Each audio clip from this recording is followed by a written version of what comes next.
How did it feel to be back on the set as Nebula, and was it fun reuniting with everyone? It felt incredible to be back on set with everyone. Truly coming together feels like a family being reunited. Um, it's been almost 10 years now that we've been working together, and we've been coming together sporadically over a decade, and those were quite formative years of our lives. And we get to run around as superheroes every so often. It's actually the best gig ever. It seems as though Nebula has lightened up quite a bit. Mm. Tell us about her attitude and where we find her at the beginning of the film. Nebula definitely has loosened up and lightened up a little bit in this film.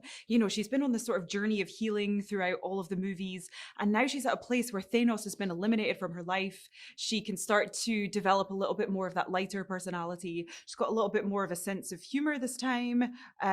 She has a fun rapport with Star-Lord. They're very like quippy and back and forth with each other, and it's been really nice to explore this new version of her, this more evolved version of her, and one that has more compassion and more vulnerability. Describe Nebula's interesting arc throughout the trilogy, and what has it been like as an actor bringing her to this point?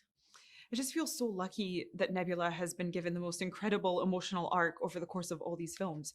She started off when we met her as like a bitter, tormented, twisted character on the periphery.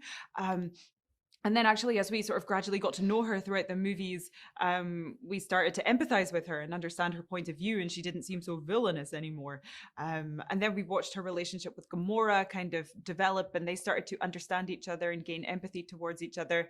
And then she started to feel like for the first time in her life, she had a family around her and people who actually felt love towards her. And I think she probably has never experienced that in her entire life and never felt that. And so for her, it's been a journey of learning how to accept that, how to feel worthy of that love. And I think she's finally in a place where she feels that way now. There are amazing practical sets in this film. Can you tell us your favorite and why? There's so many amazing sets on this movie.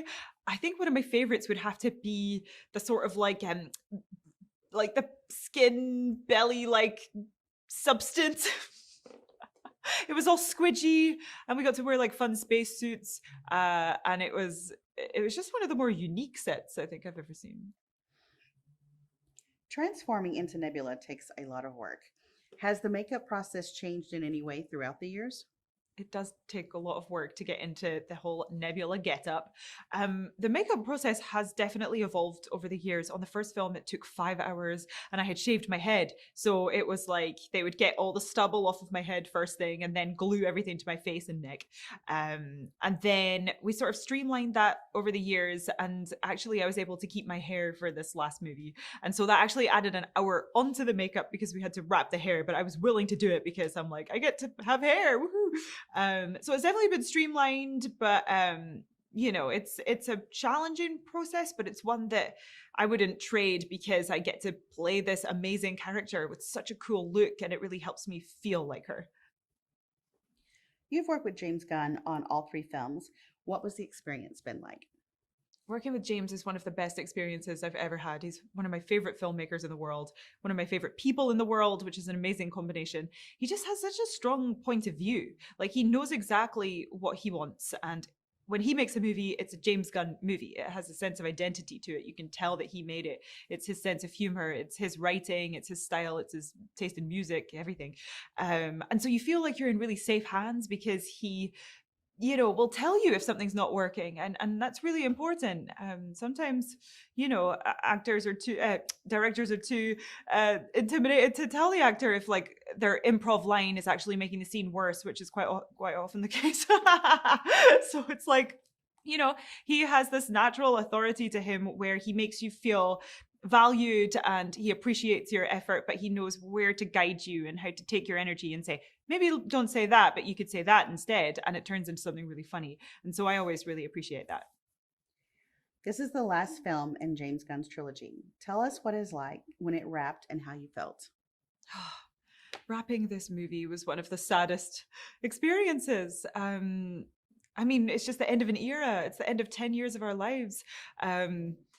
We're not going to see each other regularly anymore, and that just comes with so many emotions, and I feel deeply attached to this character now as well. Like it's been an amazing exploration for me into what it feels like to be a scapegoated sibling in a toxic family dynamic, not to get too serious, but, it's been really, really fascinating to me. And so to let go is difficult, but at the same time, we're all like so proud of what we've done. So it's like bittersweet. What do you hope audiences will experience when they watch Guardians of the Galaxy Volume 3? I hope the audiences experience the wild emotional roller coaster that is Volume 3.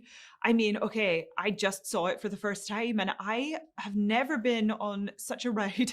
Like, I was crying and then I was laughing hysterically and then I was crying again and then laughing again. It was like genuinely like a roller coaster. And you learn more about Rocket, which is just so cool.